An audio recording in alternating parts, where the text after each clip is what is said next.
Hey guys, welcome to the That Little Podcast.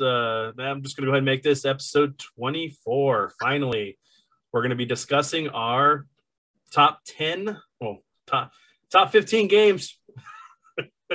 Whatever. I'll add this. We're going to be discussing our top 5 games, each of us, this year. Some of these games may not be things that came out in 2021 because, we're dads, we're busy, so we're catching up on stuff we had from last year or maybe previous years. But we hope you enjoy. We'll also discuss some stuff about our thoughts on the games that are coming up in 2022 and go from there. Hope you guys enjoy. So, I wanted to get you guys together so we can kind of discuss this and maybe we'll make this a thing going forward. But there was a lot of good games this year. I know that I only ever played about 8, and I think I've only finished maybe 5 of those 8. There actually may have been a couple more, but I mean, really heavily got into. It was a busy year, starting a podcast and work and just dealing with COVID. And I didn't get it, but I mean, dealing with everything going on, it makes it hard to really kind of find time to sit down and play games. So definitely something I want to do into next year is heavily go down my back catalog and get that stuff finished. So I'm not, I have that game. I don't know anything about it, but I have it. Yeah. Yeah. That's funny. But so I guess we can now keep in mind this stuff isn't going to be in any particular order. I do have my top 1 game of this year, my game of the year for 2021. I don't know if the guys do or not, but I will go ahead and start. My number 5 of this year is Resident Evil Village. I felt it kind of went back a little bit more with the original Resident Evil series versus 7, because I really didn't like 7 at all. It was cool to have a first-person mode for the game, but I think that, you should give players the option. If you're building the assets, you could have done a third person and allowed people to play the way they want to. Plus, considering the fact that the reason why they did this was because of VR support, and they were trying to do the whole thing with PT, mimicking PT, there's no VR support for this game, so what's the point? But I overall enjoyed the story. It was really good to have a better looking Chris that looked like the original series Chris, or what we've come to know, versus some imposter, saying he's Chris Redfield at the end of 7. We actually had more of a variety of enemies this time around. It was just overall a good story. I mean, there's had some moments where it was like the House of Benevito that I was it was great the first time going through. It's just annoying to play through now, especially if you're trying to speed run the game. But overall, it was a good experience, and it's my top 5 game this year so far. Okay.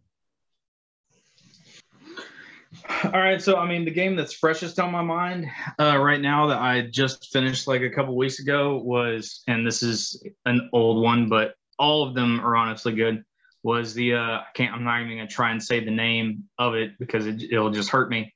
Was the remaster, re-release, whatever the hell you want to call it, of the original Yakuza game, right? Kiwami, however the hell you say it. Yeah, Yakuza Kiwami.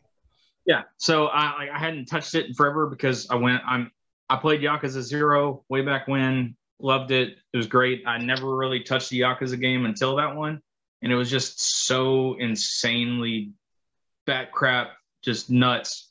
It's man, this game's awesome. I need to go find the others, and they had the Yakuza collection, which is 3 through 5, and then they did the re-release of 1 and 2, and then you've got 6 and Dragon and all the rest of that nonsense, right? But I'd beaten 0 this year. I sat down and I beat the first one, just so I'm technically doing them in chronological order.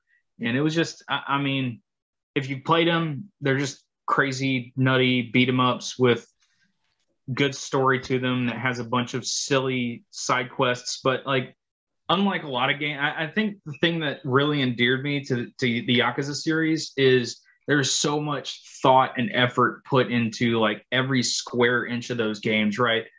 Every single side quest, it's not like you just, oh yeah, I need to go buy 50 burgers to go feed this dude for the 50th time, right?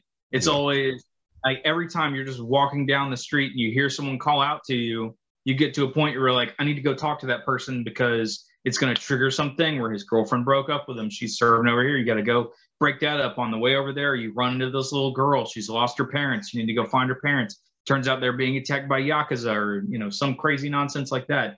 Every single quest in those games, even though it might not have anything to do with the overall story as a whole, is at least, you know, if not well written, they're at least, you know, entertaining. They're funny.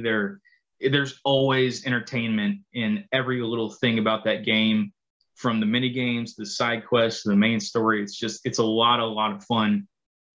Once you get used to the steep combat curve of stomping all of the minions that you fight throughout the game, just beating their asses into the ground, and then you come against your first boss, and he doesn't stagger with the hits that you make to him, and he just destroys you in like 4 hits before you realize what happened. You're like, what's going on? And then finally you figure out, scripted or not. Yeah. Like, come on now, what's going on? I literally just annihilated your entire army, and now the boss just decimates you, and you're like, okay, maybe button mashing isn't the way to go. I gotta learn some strategy. But it's such a fun series. It was such a fun game, and I'm looking forward to getting into the next portion of the series. Yeah, just something to add to that too is, like, for me, I remember 1 and 2 coming out for the PS2, and I was just like, they look cool, but it just wasn't like, because I was so heavy in RPGs and like just certain things, I just never branched my way that way. It wasn't until like when 4 came out, and then I picked up the Yakuza of the Dead, which is like their zombie beat 'em up version of like 4, and then I picked up 3 on the PS3, but I didn't finish it.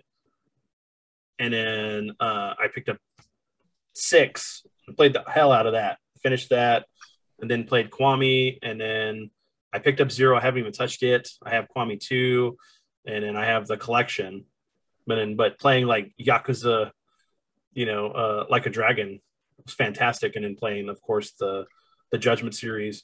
But what's funny is the fact that I didn't realize that in the original 2 releases, Mark Hamill was the voice of come on, what's his name? Kazuya? The main character, the dragon? No. Or no, the crazy one. Oh, come on, why? Huh? Mishima? Yeah. Yeah, I can't think of what his other name is. I always just call him Mishima. But yeah, I forget what the rest of his name is. Yeah. Because I just know Mishima, Kazuya.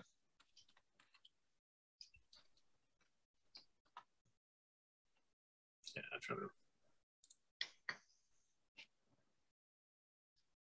Really? Mark Hamill was the voice of him, because the first 2 games were dubbed. Really? I'm sorry, Kazuya is it's Kiryu. Kiryu, and Kazuya is Mishima's first name, I guess. Damn. Just beat the game. I always lose my mind. Hey man, we're getting old. Yes. Majima. Goro Majima. Goro Majima. There we go. And then, yeah, I was right. Kazuma, Kiryu, and Goro Majima. Yeah.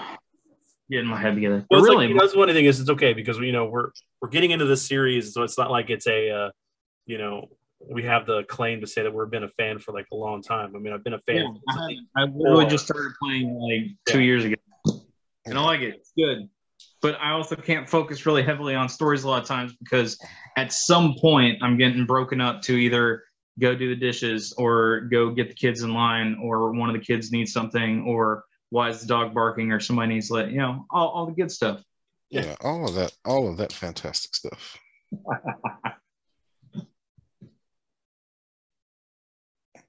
All right, Adrian, you?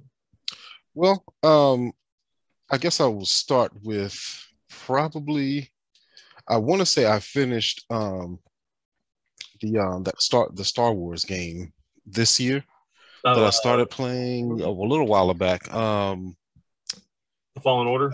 Fallen Order, yeah. I purchased one of the EA passes, and I started playing it off and on. And I want to say at the beginning of this year, um, I bought that new video card at the end of last year. So between then and the beginning of this year, I finished that game, and that game was great. That game ended up being really, really good. And I was like, man, I really should have just went ahead and finished that while I had the momentum. Because, when you step away from these games, you have to kind of relearn everything, and, you die quite a bit. But it was definitely worth finishing that game. And I was like, man, that was a really good experience, especially on the PC when I could play it at a higher frame rate. And I think that's originally what I was kind of going back and forth with, because I want to say that game actually came out in like 2019, right? Yeah, I think so. Was that game like towards the end of 2019? Yeah, I believe so. And because I built a new computer in 2019 and got a new video card, and I was kind of debating whether or not to get that game on the PC or on the origin. I mean, the last gen consoles. And when I got it on the PC, I was like, oh, this is great. That one and Control, and this is great. So it took me a full year or so to finish that game, just playing it off and on. And it was great. And that was a really, really good game. So that'll probably be my number five. We're going from 5 to 1 there, or 1 to 5. No, this is your number 5. Yeah, that'll probably be my 5 there. A 2-year-old game that I just finished. Yeah, at the beginning of this year.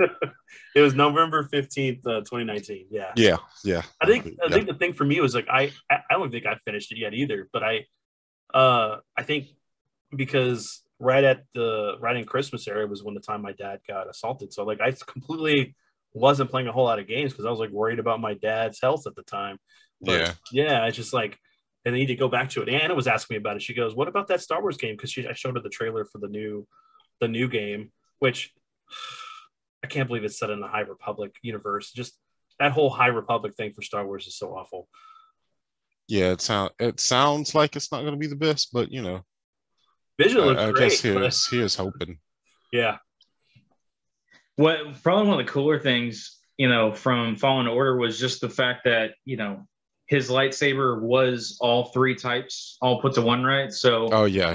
How they implemented that, that mechanic where it's like, okay, depending on what enemy you're fighting, you need to be fast, you need to be more balanced, you need to be more agile, you need to be more heavy, and being able to swap between, just the single blade, the dual blade, and then, the dual wield, right, was a really cool way to swap between all that. I really like that. That was awesome. Really good. That was really good.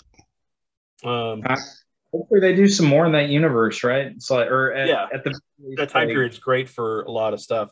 I mean, considering the fact that possibility that Starkiller is actually officially now canon, so I wonder how they're going to rework him in. I don't know. I at least I heard a rumor of that possibly. So that'd be a really good idea to have him back into that. And it would be kind of cool to have them crossing paths, especially considering that's the perfect time with like. Ezra was around Ezra was around, but at least Kanan would be going around from Rebels with Hera. Yeah. So they definitely said they're making a sequel to that. So I'm very much looking forward to that one. So so my top number 4.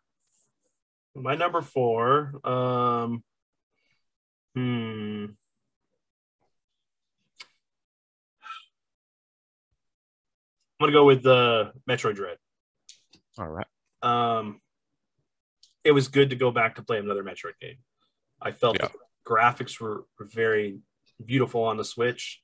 I loved the story elements that are put in the game, and the origins of certain things going on in the game. For those who haven't played it, I don't want to run over or anything. I felt that there was things about the game that could have made it my number 1, but there was a lot of things that made it not.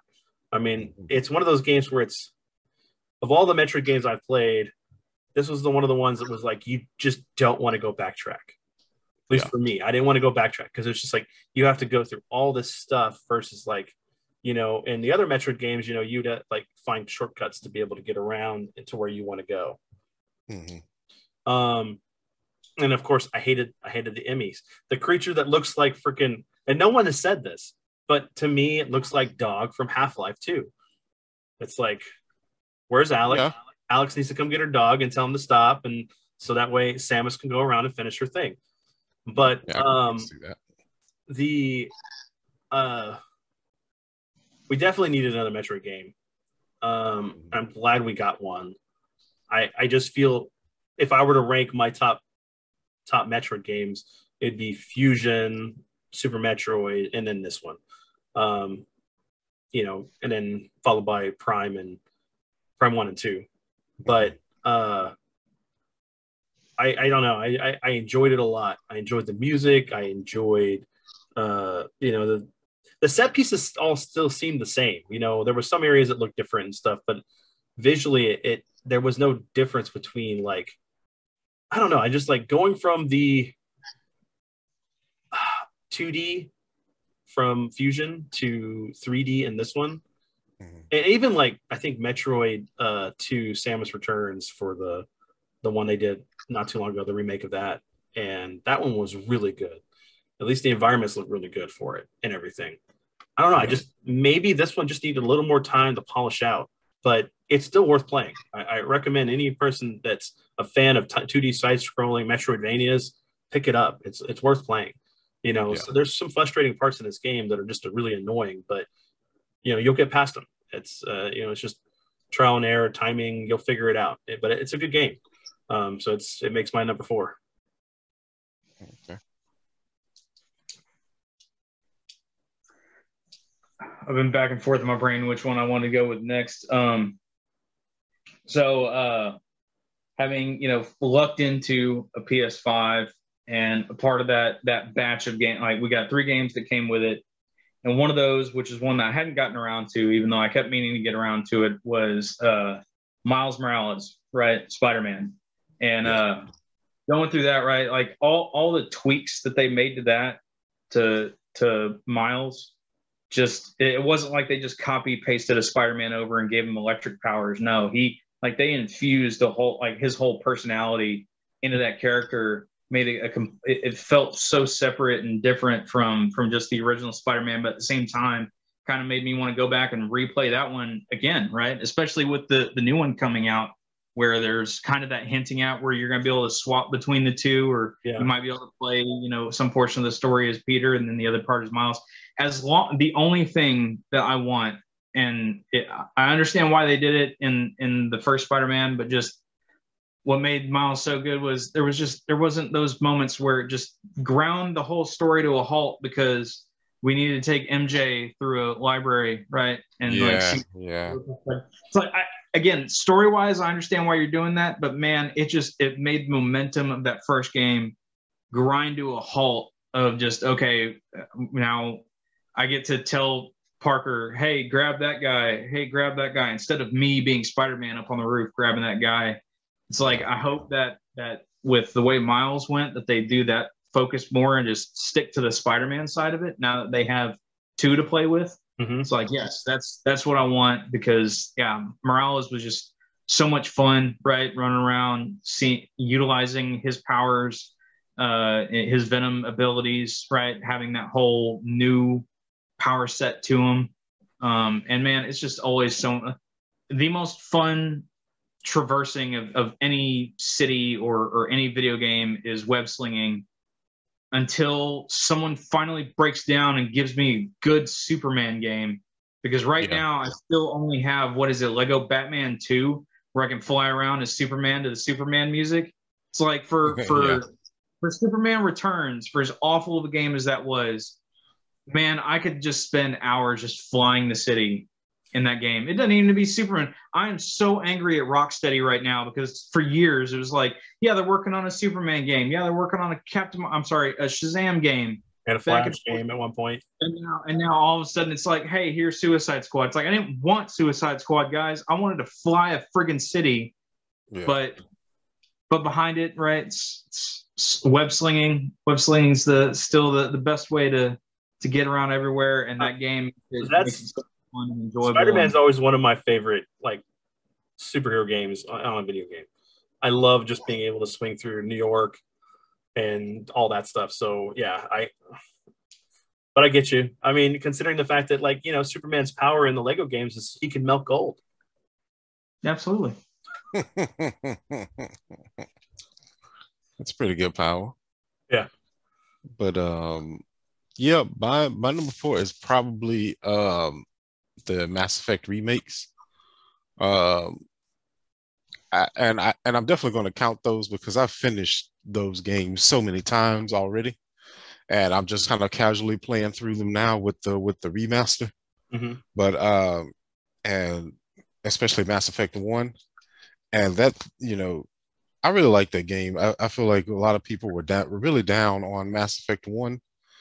Or well, I guess people were down on revisiting Mass Effect 1 because when it originally released, you know, that game got a lot of praise, but like especially with the remasters, people were really down on revisiting that game.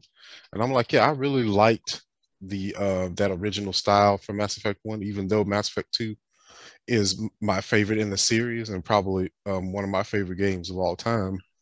Um, that original kind of pace to that game really does, because it's extremely um, like Star Trek style sci-fi. Mass Effect 1 was. They were really going for a style and they really hit it. And that's what I really enjoy about Mass Effect 1. And it being remade and being able to run at 60 FPS and 120 FPS on the Xbox Series X is a really good upgrade just by itself. And they made some other tweaks and things like that to kind of make some of those gameplay mechanics a little bit easier. But that's a really good game to come out this year. Yeah, that's one of those. Oh yeah, go ahead. I agree 100%. Right, like I've been picking my way back through Mass Effect 1 and that whole series as well. And you know, I know that 2 gets all kinds of praise, and two I think the characters are better overall. Yeah, and yeah, and definitely. the story is arguably better. But man, I loved the customization, right, of 1, being able to just make your guns do whatever you wanted. Right, by the time you got to the end of that game, you could make, like, my favorite thing by the time I got to the end of it was just popping guys in the air, and then I had a shotgun that was just loaded up, damage as high as I could get it with incendiary rounds, and I would just dust people. Right, it's like throw them in the air and then just dust them, just hit them once and just watch as they just disintegrated and floated away. It was just being able to do that at basically with almost any class. It felt like it was just so much fun, right? And yeah, absolutely. They really nailed that feel to that game. Even with the faults that it had into it, it was still, you know, that's what set the bar for the series. And it was a high bar that they just kind of, you know, kept meeting and exceeding, and then falling a bit back under. And then I won't acknowledge the 4th game because it was just kind of rough. Yeah, let me finish that. But yeah, I know it's rough. Hopefully they can get their feet back under them, and maybe we'll see another trip out into space. I still think that instead of doing a great big grand epic scale one, I would love to see a more down, dirty, gritty type game that maybe just takes place in the Citadel, right? Like you're just playing a CSEC officer, having to deal with all the, like, being able to fully explore the Citadel and the Deep Space Nine of yes. Oh man, you're singing my song. I'm on board. Yes, I'm on board with that absolutely as well. Yeah, after Vince, everything, all the erase this footage. We need to be making that thing. Everybody needs to be assigned a task to make this thing that you just said, because I would play the shit out of that game. Okay, so there's the T-shirt idea. Yeah. Where's my Mass Effect 3 Deep Space Nine edition? Deep Space Nine, man. Mass Effect 4 Deep Space Nine edition. Yeah, man. All on the Citadel. That would be great. Yeah, that would be a fantastic game. Yeah. I mean, you know, the funny thing is, I was telling David, I think I was telling you about this, right, David? It's like, or who was I talking to about it? I can't remember. But I was talking about the fact that, like, how that, you know, I want to pick up these because it'd be good to have them So like when Edward's older, you know, he can play these games and he can play them with the, you know, the up-res graphics and everything versus my original copies on the 360. And but it's like I've played them and I've played them all those games a lot. I don't know if I'd go back to them or not. It's hard to like Mass Effect, well, BioShock 1 and Infinite were some of my favorite games of that generation. And I still want to go back and like complete the achievements that I missed. I missed like 2 achievements. And but it's just hard to go back to play those games. I mean, I know all the story. It's like I don't know. It's one of those games. It's like and we talked about this before, like this it circles back around to what we talked about at the beginning of the podcast. Is like we're all older, we all have these responsibilities, and so then it becomes, okay, do I use this time for new experiences, or do I use this time to retread older experiences? Mm-hmm. And you know, I've been catching your live streams of Chrono Trigger, and I think, you know, if we're talking about games from, you know, our childhood and things like that, there's much more of a dopamine hit just from the nostalgia to push you through playing through something like that. But if if you're talking about playing something where you don't have that nostalgia attachment to it, it's much harder to rationalize, okay, let me go play this game that I loved when I was 20 something, but you know, and especially it's got sort of kind of modern 3D graphics versus like, you know, I hadn't finished playing Ghost of Tsushima, so I was like, well, that's a new experience, and I'm, you know, that'll probably be the next thing that I talk about. But it's like yeah, I can nibble at the edges of Mass Effect because, like I said, I know this game and these stories inside and out, and I'd like to experience them with a new coat of paint. But yeah, you have to make those decisions about your time on whether or not to retread or experience something new. Yeah, because I mean, it's funny because like for Chrono Trigger is one of those games. This is actually a whole episode I want to do for the podcast, is talking about like what it was like gaming for us back in the day, like when early Nintendo, Super Nintendo, PlayStation, stuff like that, versus like now, and how that, you know, back then you may not have had the money. Maybe you rented stuff all the time. Maybe like it was the only game you had. And, you know, for me, for Chrono Trigger was like the game. I mean, like it wasn't the game I had, but it was the game that I know that I could just always play, always go through all the way through it and not have a problem doing it. You know, like watching Star Wars, at least the original trilogy, watching those movies over and over again. I can do it now. It doesn't change anything. And as like I always told myself that, you know, Chrono Trigger is one of those games that like when I'm old in a retirement home, as long as I have my copy of Chrono Trigger and I can play it, I'm all right. I don't care. Yeah. You know, I'll play it. I'll have my memories. It'll flood all back in. You know, to be one of those things like I talked about how like, you know, for me, you know, my toys and my memorabilia and things are my memories. They were reminders of my past, and you know, they rekindle my memories of my friends and my family, the people I've lost, and you know, maybe like stop talking to, or you know, time just kind of gets away where you just, you know, fall out of with friends and things. So Chrono Trigger is one of those ones that like it grounds me in that whole thing of what I was back then, you know, and you know, it doesn't take place or take away from like my memories now with my son and my wife and my friends that I have now, but it's like this one like connects me to that moment in time when like I felt I was on top of the world. Even though this game came out, I was 14 years old, you know, when this game came out, and I you know, there was so much going on. And I felt like I was invincible. Like I could do anything. The future was bright. I wanted to be a director or an artist and draw or make video games. And, you know, nothing was crushing me to make it to where I had to do other things to live my life, you know. But yeah, I don't know. That's what for me for Chrono Trigger, why I you know, I love that game. But I definitely do want to talk about an episode where we talk about, you know, how that like back then it was, you know, we didn't have disposable income. You know, maybe we only got one game at a time for Christmas or our birthdays or special occasions. So you played those games over and over again. So it's like, okay, well, I have Super Mario World. I have, you know, Final Fantasy 3, Chrono Trigger, Donkey Kong Country, and, you know, a couple other things. Well, what am I going to play? I'm going to play Chrono Trigger. There's like 11, 12 different endings I can get. So I'm going to just do that. Yeah. So, but yeah, I don't know. So David, you're on your 4, right? I think it's 3. No, it's back to you, sir. Okay, it's back to me. Okay.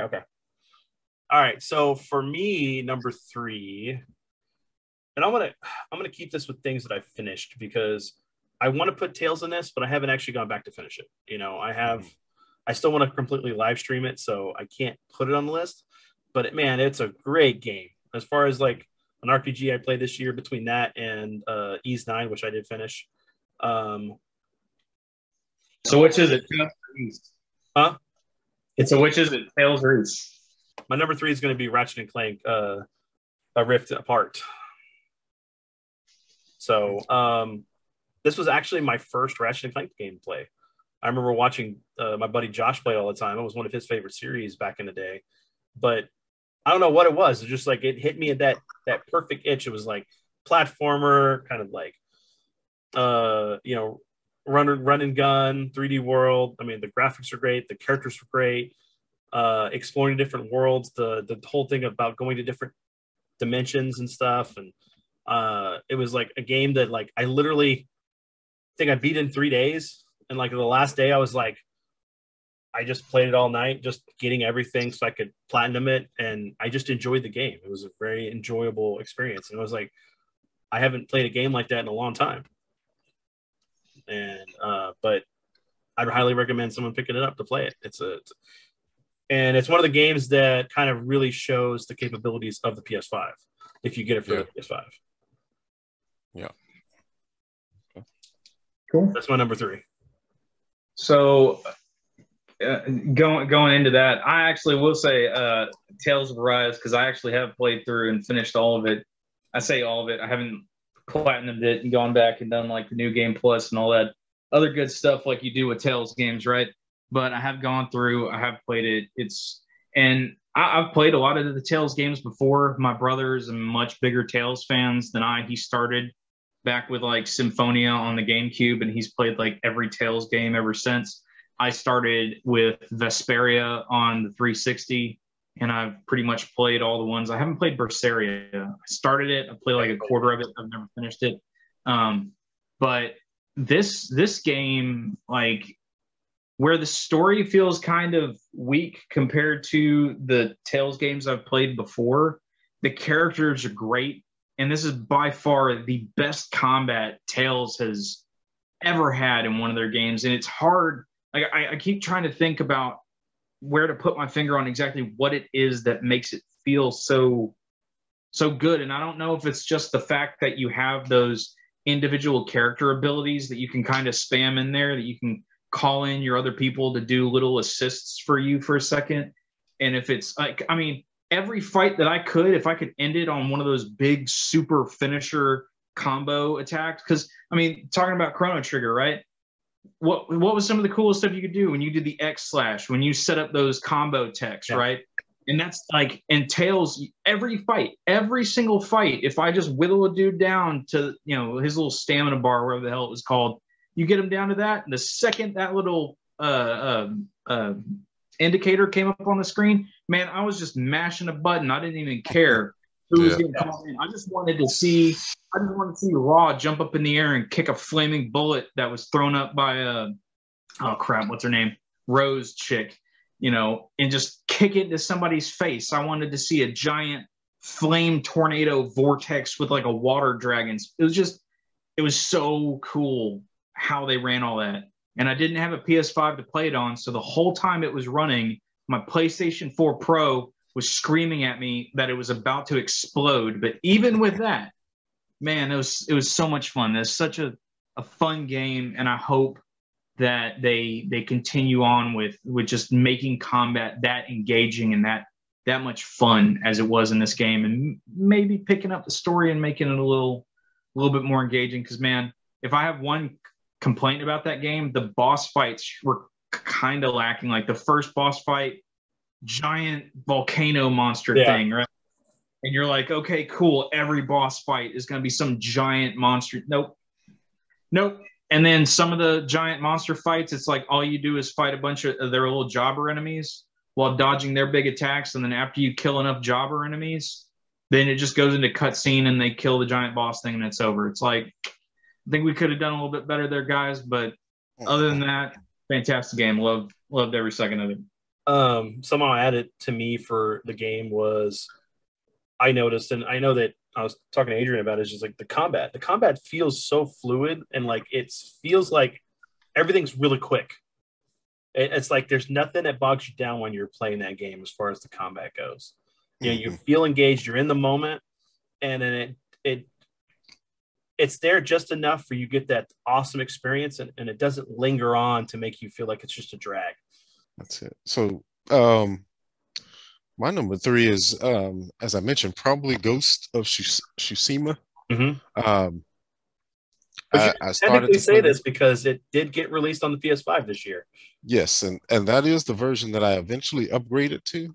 I bought when I got my PlayStation 5, I bought the PS4 version shortly after they did a patch to get it to 60 frames per second. I was like, okay, I'll check it out. And then they released. Then I heard that they were going to release the PS5 version with a lot of more bells and whistles. So, you know, I played maybe an hour of the PS4 version and I waited till the PS5 version came out. And I've been enjoying that game quite a bit. It was, I don't know why it was kind of slow for me to get into it, but yeah, and you know, from the stuff that I was reading about it online and stuff, and people were comparing it like they beat Assassin's Creed to Japan before Assassin's Creed could get there. I see that a lot, but I like this game a lot better than I like the last few Assassin's Creed games. Like I played Valhalla again because that was one of the requisite launch games. It's like, okay, I want something that looks good on these new consoles. I don't care what it is. I'm just going to get it. And, you know, I got the Assassin's Creed game and I didn't really enjoy that one, but I'm really enjoying the Ghost of Tsushima game. And I'm pretty sure I'm going to finish it because the story is intriguing. It has like that Mass Effect 2 thing of like the story is essentially recruiting you a posse to take on the final boss, and each posse member has their own little stories that you're telling that get told as you're recruiting them, and I really like that. And so yeah, I'm pretty sure I'm going to finish this game out. The cosmetics that they have in there are good. The combat system is enjoyable so far, and it looks incredible. So yeah, I'm pretty sure, you know, this one won't last too much further into 2022. So I probably won't be talking about this one with our next year's game review. So yeah, that's definitely my third game there. Yeah, I need to finish it, but I figure that I want to pick it up for the PS5 and just go ahead and finish it that way. Because, I mean, that game is so beautiful. The music, just the whole atmosphere. And, I mean, yeah. And like Final Fantasy VII, right? It has DLC that is specific to PS5. Like, there's a whole island that they added the PS5 version. It's not in the PS4 one. When it came out for PS4, dude, man, I snatched that thing up so fast because everything about it made it look like it was going to be the best Way of the Samurai meets Tenchu game. Yes, Tenchu. That's right.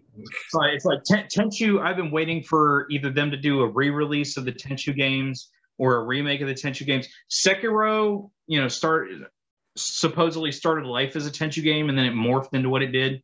And Sekiro was fine, right? I enjoyed Sekiro for what it was, but it didn't scratch that ninja itch really for me. And that was the cool thing about Tsushima was once you got to a point in that game, man, it was like you could come at everything from any kind of angle. If you wanted to just say, man, F all these guys, I'm going to set my sword on fire and wipe out this entire base, you could. And if you wanted to say, you know what, I'm going to find a hole in a fence and I'm going to stealth kill everybody, just everybody in this base as I go on. You could do that too. And it was it was so much fun. The duel mechanic in it, like, and what y'all are talking about, right? The graphics. Mm-hmm. I can't tell you how many times I would just pause and go into photo mode, like after you did one of the showdowns, and I just went through and just slaughtered 5 dudes, and I've got my Ronin attire on with the, you know, straw hat that comes out and partially covers your eyes going all the way around. and you just see the sword cutting through a dude and just blood spatter flying out of him and the moon in the background. And dude, like you just take screenshots and you can just make wallpapers for days and just plaster that on everything. It's a beautiful game.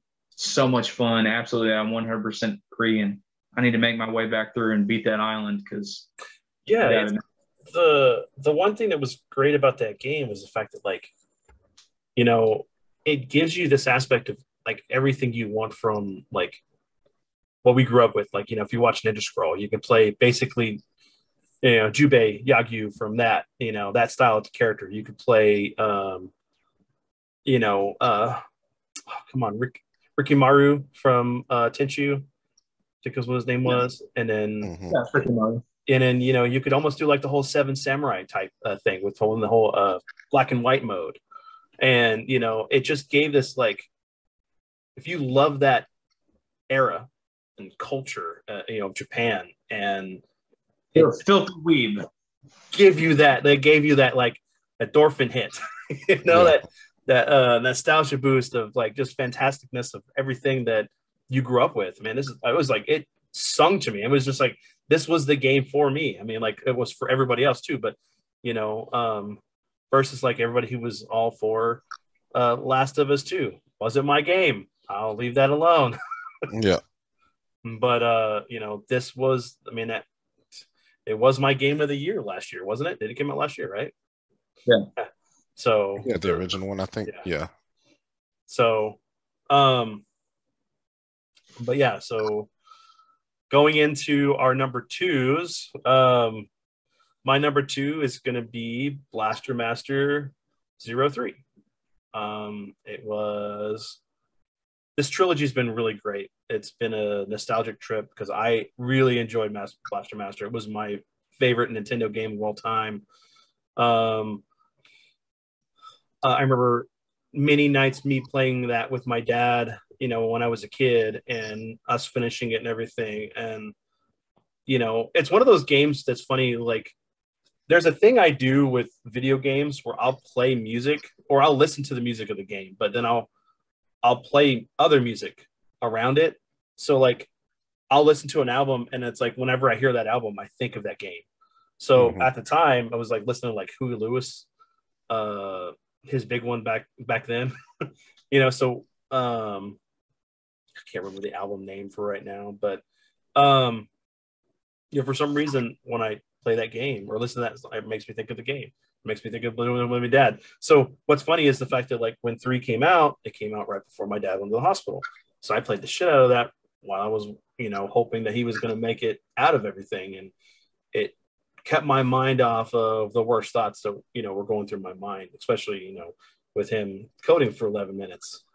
But, you know, it was great kind of to finish out that trilogy. You know, I hope that we'll get another one because it's just such a good, you know, engine that they've created for this game. And, you know, being able to kind of live that whole original game into, you know, a newer indie title that, you know, plays homage and everything or whatever. It's just a good game. I mean, I enjoyed it. It really, it's one of those things that just made me feel nostalgic for old times. But it's my number 2. So I've been racking my brain back and forth on where I want to go with this. And I guess just so I can give it its due, because I had initially passed over these games and I saw them on a sale and decided to pick up one of them, was the most recent generation of the Pokemon games, right? Sword and Shield. Picked up Sword, and I'd initially passed over them because it looked like it was just them phoning in, right? A new game. It looked like, yeah, the graphics were a little bit prettier. The combat system was basically the same. The world running around looked all the same. Just everything looked the same. It just looked a little bit better, right? Where Arceus looks more of what I was kind of hoping that they were going to do. Like they were really going to break the mold and go out there with their first main console game that wasn't a Coliseum game, right?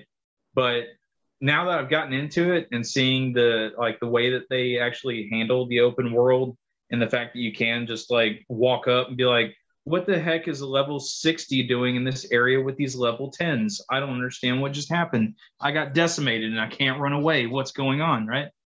But you know, I mean, the Pokemon games, they're comfort food, right? It's just they're always the same consistent thing, and this one was that same consistent thing, but with enough change to it that it's been fun. I haven't beaten all the way through it, but it's been enjoyable. I've been liking it. I haven't played through a Pokemon game in a long time, and you know, just being able to sit down and just, you know, level up monsters, watch them evolve and all that stuff. I had the last game I had this much, you know, that much fun with, I got way too into, which was the Digimon Cyber Sleuth stuff. And because you can evolve and then devolve and then evolve, and there's like 80 different evolution paths for everything, I went down a deep dark hole with those games. It took me a while to get back out. So having just one path to take Pokemon outside of Eevee is a good change of pace, and will hopefully keep me on track. But yeah, I've been enjoying it. It's been good.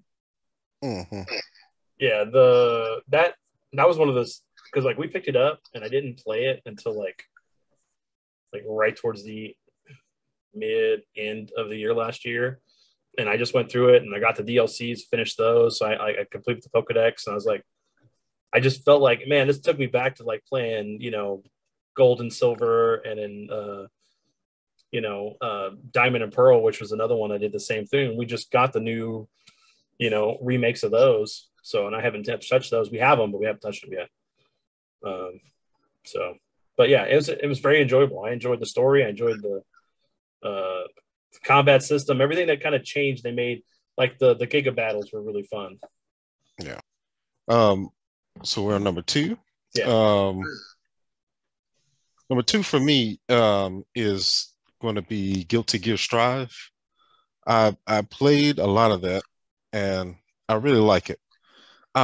Even though my old man reflexes will not allow me to be good at that game. Not well, I would say not as good as I would like to be, because you know, if you're a fighting game enthusiast like I think that I am, you understand that somebody could be doing the same thing to you over and over again. You're just not fast enough to react to it.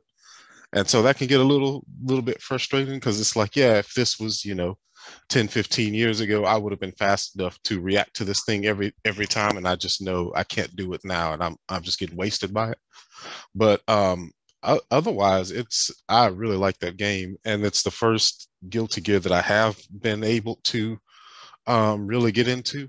Like during the pandemic in 2020, I kind of endeavored to learn how to play Tekken like for real, and I did that, and so I was very happy with that. And so this year I was like, okay, with Strive, I know it is not it's leaning away from some of the traditional Guilty Gear mechanics, but I was like, yeah, I'll still, you know, this is definitely going to be the most popular one, and it turned out to be the most popular Guilty Gear. So there haven't been a shortage of matches or anything like that, so that's been really good. And you know, when I get on there, I do have fun with the game, and that's definitely pretty high up there for me. And now that I'm thinking about it, I only really have one game on this list that didn't come out this year, so I'm pretty happy about that too. And so yeah, Strive, man, that's a really good game. I think I might want to. I'm not sure if it does have crossplay. I want to say it does, but I think I might want to get it on the PC as well. I do that silly thing because I'm a nut. I keep buying these fighting games on everything because I have Vince will tell you, when, you know, 2017, 2018 and Dragon Ball came out, I literally have that game on everything, man. I have it on the Xbox, I have it on the PlayStation, I have it on the Switch, and I have it on the PC. I have Dragon Ball on everything you can have Dragon Ball on. I have no idea why I did that, but I figured, you know, in every direction that I turn, if I wanted to be able to play Dragon Ball, I should be able to do it. And the same thing with Mortal Kombat. I bought Mortal Kombat on the PC and I bought it on the PlayStation. And when it went on sale this past week on the Xbox, I thought about getting it there. It's on Game Pass on the Xbox. But for Guilty Gear Strive, I think they were saying like the PC population is a lot bigger than the PlayStation one. So I'm going to look into whether or not it actually has crossplay. And if it doesn't, I think I'll get the PC copy as well, just because it'll be a bigger population of people to play with. Yeah. But that's a really good fighting game. They did a really good job. I mean, and this is coming from, a non-Guilty Gear diehard.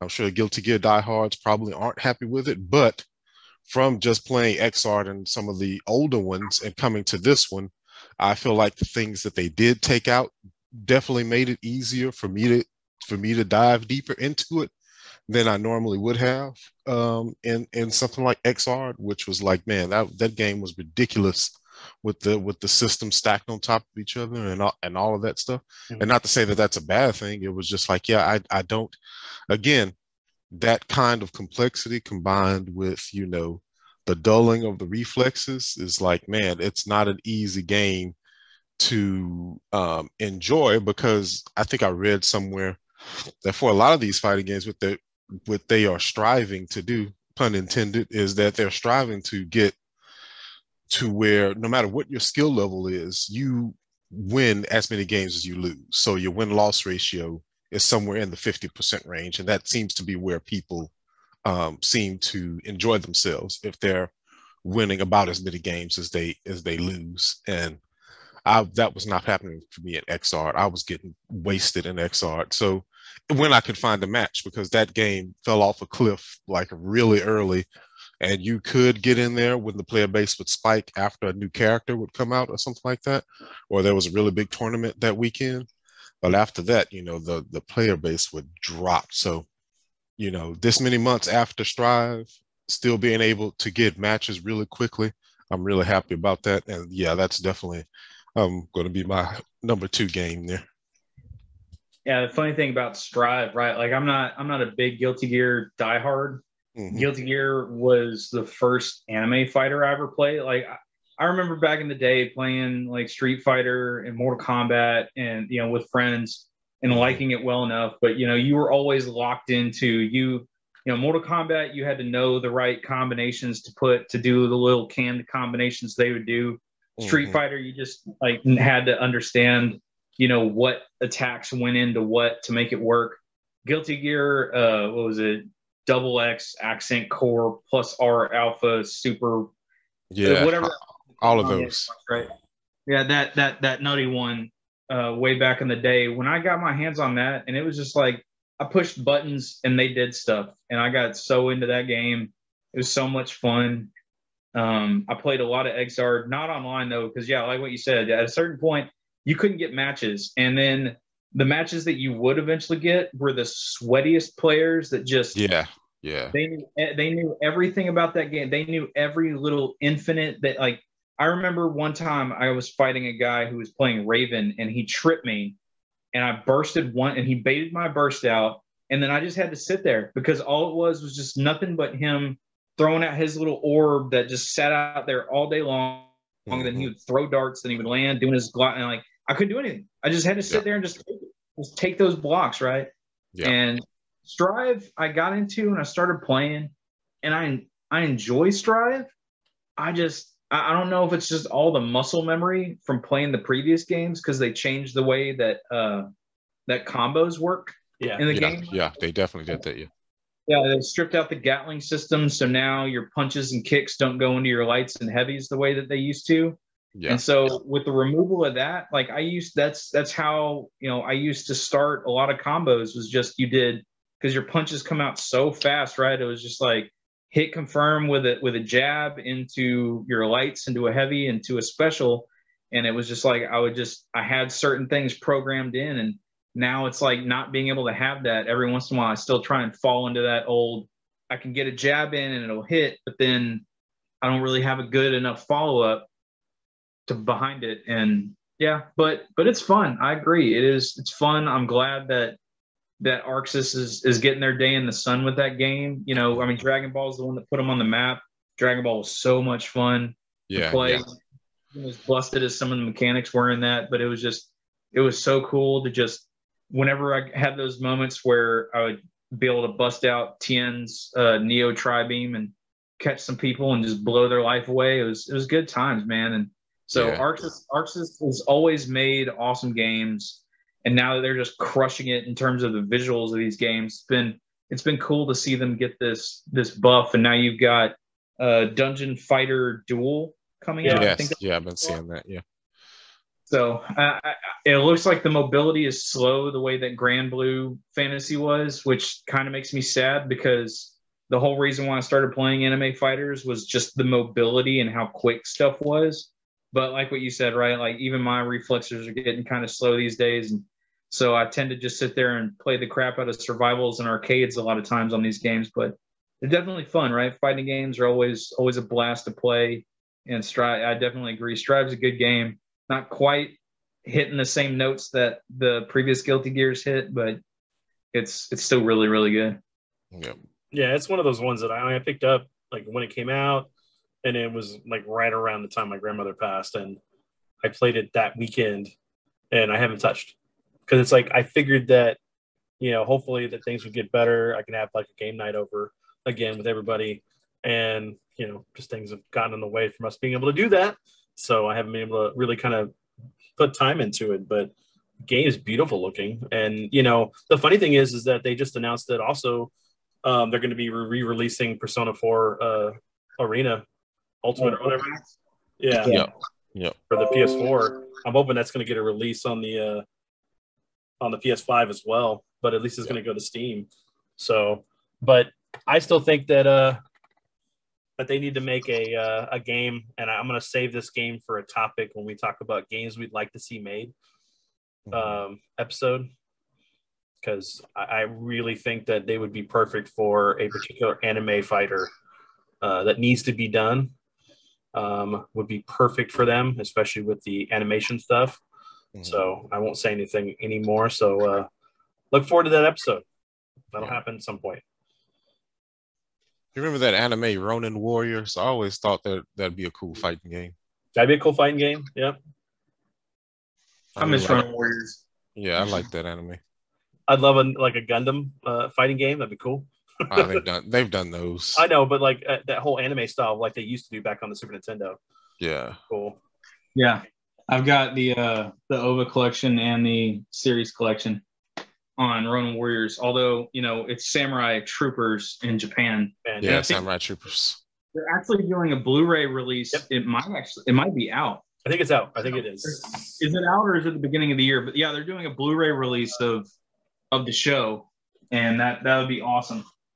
Because yeah, man, that was my first that was my first Japanese Sentai show, right? Like growing up, it was Power Rangers was what I watched a lot of as a kid. But then Toonami came around, and all of a sudden, boom, there was Ronin Warriors, and yeah, my boy was Sage of the Halo. Kento Hard Rock was pretty dope, but Sage, man, his Thunderbolt cut. Yeah, that was legit. The Thunderbolt cut was pretty cool. I like the way his sword looked with the kind of jagged edges near the hilt and stuff like that. Yeah, that guy was legit. It came out today, so it looks like it's sold out. Damn it. But he was definitely the Sasuke to Ryo's Naruto. in my mind. Yeah. I mean, years later, I was like, oh yeah, that's that guy's kind of rival or whatever, I would think. It's funny because you can watch it on Amazon right now. Really? Yeah. I didn't know it was on Amazon. Mm-hmm. It's on Amazon. Okay, I will watch an episode of that before I go to sleep tonight. Yeah. No, it's just funny because it's like there's a lot of anime stuff that I'd love to see, like some old stuff fighting games for. Mm-hmm. And that's one of my topics I want to talk about, or at least one of the games I want to mention. I'd love to see Arc System Works do. But anyway, so numero uno. Huh?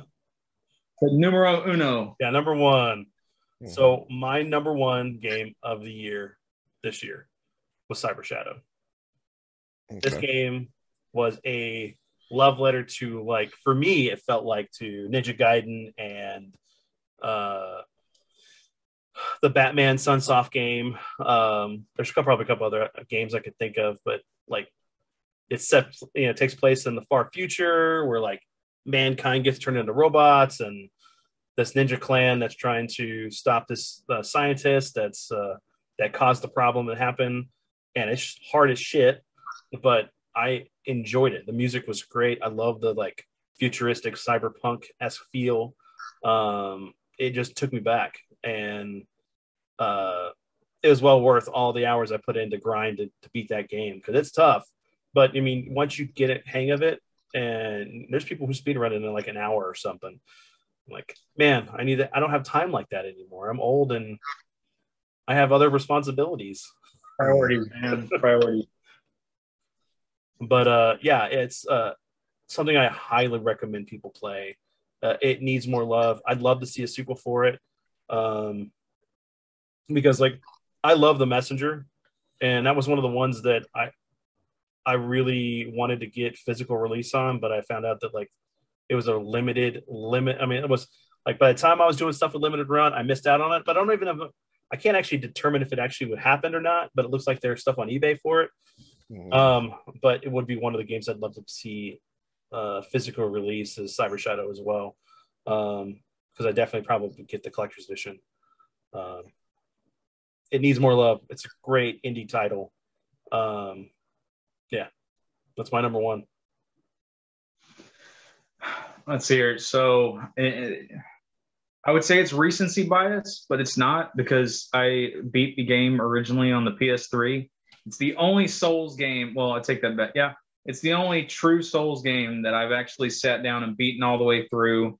And they did the remaster re-release for the PS5, and that's Demon Souls. Mm-hmm. You know, everybody loves all their Dark Souls and their Bloodborne, all that good stuff. But man, Demon Souls was, I played that game and I was like, man, this is a really fun game. It is hard as shit. And it felt like nobody was talking about it. And then all of a sudden Dark Souls came out, and then everybody discovered From Software and the Souls series and all this stuff. But man, when they showed the opening level of Demon Souls for the PS5, I was just like, the second I get a PS5, I'm getting that game and I'm beating it again, because it's the easiest Souls of the Souls games. Like, it legit is. There's so many ways to cheese all those bosses and make them so easy to beat and get through. But dude, the game looks so good on the PS5. It's stupid. Just like I was walking, I was just running through, and I noticed that the boots were causing ripple effects like in the pools of water through the castles as you were going through there, and seeing some of the enemies in this updated one. I want to just like go into a camera mode and watch like the different blue eye and red eye knights as they walk around, because it's just the effects of that flames or whatever coming out of their helmets, just everything about it. And you know, it's a Souls game, right? So it's hard as crap. You die a million times.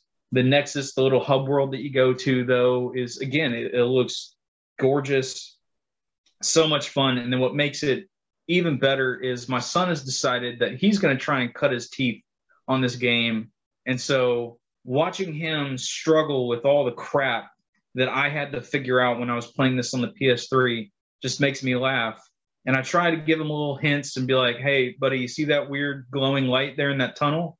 If you walk towards it, it's going to blow up in your face and kill you. And he's like, really? I'm like, walk towards it and find out. And he's like, no, I'm not. No.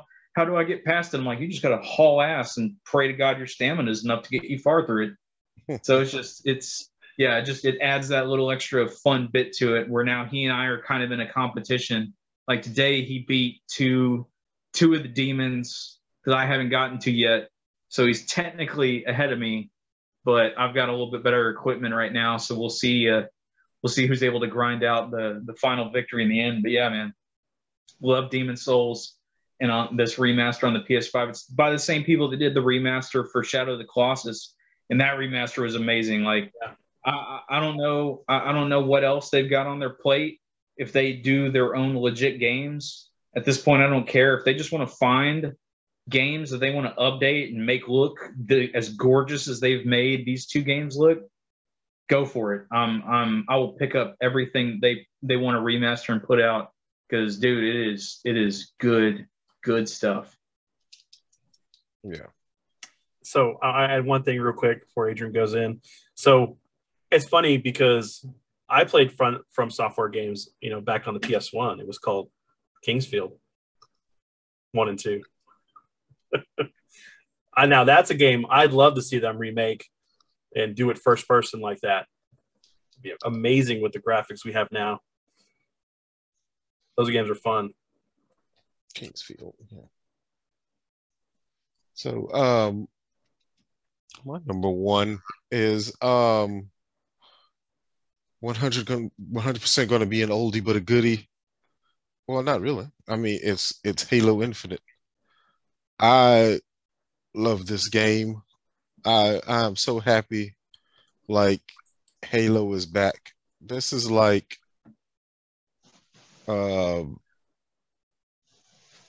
this it really made me happy to play that game. And when the multiplayer came out early and all the betas and people were enjoying it and I was enjoying it. And then the single player came out and it was actually good and they actually seemed to salvage it from what seemed like, a disaster a year ago. And I'm still playing through the single player and I'm kind of just doing like everything on the map. And there's not a whole lot that they have in this open world that's kind of like littered throughout the map. But everything that they do have so far is pretty interesting because it's all, just Halo combat and kind of Halo encounters and scenarios. So it's all been really good. And I'm very happy. I'm very happy with this game. And I can't wait to finish it and see where the story goes. I'm happy that they haven't kind of done what they traditionally do with the Halo stories and kind of have very important things all, scattered in these obscure little objects throughout the map. And the sound design is like really good and everything that most people didn't like from Halo 5, which I enjoyed. I mean, I didn't think it was the best Halo game, but I really didn't have this vitriol that seemed to be going around online for Halo 5 and it's like resurfacing after Halo Infinite came out. But this one is definitely better than the outing from Halo 5, and it's the same company, so I do have hope for the future games after this. If they, you can tell that there were some things in the game that they didn't quite still didn't quite finish even with the extra time. And so it really does kind of make me look forward to what the next Halo game is going to be, when they're going to certainly continue down kind of this more open world type situation. But yeah, I was really looking forward to it, and I was not disappointed with Halo Infinite. Yeah, I haven't had a chance to even download it yet. I still need to like hook up the Series X. It's still sitting on my shelf. Wow. People are murdering each other in the streets for that Series X. Oh, and the PS5. Well, my PS5's hooked up, so yeah. People killing themselves in the streets for these things. You just got them casually sitting on your desk. Not even plugged in. Not even no, plugged in. It's out of the box. I mean, it's not plugged in. I haven't updated it yet or anything like that. Yeah. Like, okay. I'm still trying to clean my house, man. Yeah. I'm pretty. It's getting good. It's getting pretty good. I can't wait to show it off. Yeah. A lot of hard work going into this. Just like, I don't know. It's funny because like for me, turning 40 this year, or really kind of like put things in perspective a little bit. It's like I have at least 40 years to go. If it puts me at 80, right? So I have at least 40 years until I'm 80. Then it's like I'm lucky if I get anything past that. If I can even make it that long. So I need to. I was about to say, some people are lucky to get to 80, man. Yeah. 80 is a ripe old age. Yeah. So I really need to kind of like, I don't know. To me, it's just like I've been trying to think of, I really need to be in the place I want to be for the next, 20, 30, 40 years. Sure. So I can't be, lollygagging like I did for the first 40. Yeah. Even though it's been fun. I mean, and if you think about it too in this perspective of like, it's been 40 years since I was 1 to now. So it's like, I'm just kind of like starting over again. But yeah, I mean, all of those don't count. I would count from 20 to now, Yeah, probably. yeah, it's true. I was about to say only half of that is really lollygagging. Yeah, yeah. Yeah. I don't know, man, because my teen years were fantastic. Yeah, that's what I'm saying. I wouldn't really. Yeah, I know. I would say, if you feel like you made mistakes or you could have done things better. I mean, I don't feel like you're really like a so much of a conscious human being until you're about 20, and then you're like, oh, wait a minute, my decisions have consequences. Yeah, exactly. And even then, you know, there's a large group of people that doesn't happen to them until they're 30. Mm-hmm. Yeah, I don't know. It's one of those things where it's like there's a lot of things that can happen in 40 years. Then we may end up finding the pill that extends our life out and keep Yeah. at a certain look. Yeah. Or we may have cybernetic bodies and stuff like Ghost in the Shell. Nah, I wouldn't want that because that would suck if they release this pill on my 80th birthday. It's like, oh, you can capture the way you are forever. It's like I'm 80. Where was this, 20 years ago? I don't want to be 80 forever. Well, think about Harrison Ford. I mean, yeah. Before I take this, I need y'all to come up with a way to roll back my age. Yeah, roll that's back it. My age. Then I'll take this one. Yeah. I'm like, dude, I don't want to be 80 for eternity. Well, find a way to upload your consciousness to the internet and stuff, so you're there. At least a portion of you are. I don't know if I want to be uploaded to the internet, man. Yeah, I don't want to be a citizen of the internet either. At that point, I'm just going to roll out the clock. To be a rough place. That's it. Yeah. At that point, I just want to roll out the clock. It's like, all right, I had a good run.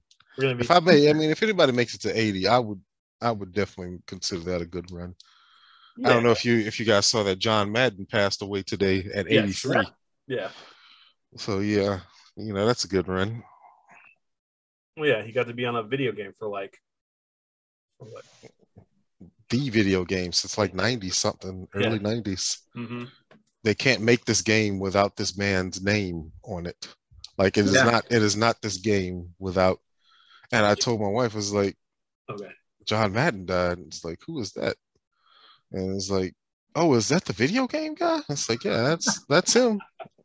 That's the one. Or I think she asked me, was he named after the video game or something? It's like, no, that's his name. That's not the name of the game. That's that man's name that they use for this game. Well, he's got to, he's said every dialogue he's ever going to need to say for football, so they can digitize his voice every time. Oh yeah. For what's going on. He's recorded everything, so every play. I don't think he sold them his name, so the Madden family is, EA is going to be paying the Madden family forever because you literally cannot rename this game franchise. Yeah. His name is synonymous with football video game. That's an impressive, place to be. Because I'm sure I'm sure it's not cheap to license his name for the last 40 something, not 40, but 20. I would want to say 25 years. Like I remember Madden 95 on the Genesis. I want to say 94 on the Genesis, and it was probably a little bit earlier than that. So yeah, he's been around. He's been around since the OG consoles that we grew up with, right? It's like those games have those games have and and the games being based on him means that he was around much longer before all that. So he was a football coach, from the 80s. I think it was with the Oakland Raiders or whichever city in California they were representing at that time. They switched a lot. They bounced around a lot in California before they eventually went to Las Vegas. But yeah, he led them to a Super Bowl or something, some winning as coach. And yeah, man, 80 is ripe old age to just, it's like, all right, I have done what I've come here to do, and now peace out. Right. Oh man, I've come here to kick ass and chew bubble gum, and I'm all out of bubble gum. Until I get the bubble gum, I'm just gonna kick ass. That's another one I would really like for as many people as they can to watch that Xbox thing with Reggie in it. Mm-hmm. Like that thing is like really, really interesting, man. Yeah, It's the Xbox 20th anniversary thing hosted by Reggie. It's really crazy, dude. It's a really crazy thing to look at. yeah. Because So he throws some jabs in there early on in that thing where he was like, yeah, you guys are Xbox, but the Nintendo Wii sold blah blah blah. It's like, oh man, he's shitting on them in their face. Reggie's just shitting on them in their face. He has all the creatives of Xbox right there. He's just shitting on them in their face. It was so good, man. It was really good. yeah. Oh man. But so I guess the last thing we can wrap this up with is well, you gotta get going. I forgot to 10, so we'll have to do that another episode. What's that? Do you talk about the games we're looking forward to for the next year? We can just do that for another episode. Okay. Yeah, guys, we hope you enjoyed the episode. Like I said, please tell us what your top 5 games were this year. If you have any subject topics you want us to talk about, drop them down below. Remember, comment, like, subscribe. Thanks for listening. Have a good one.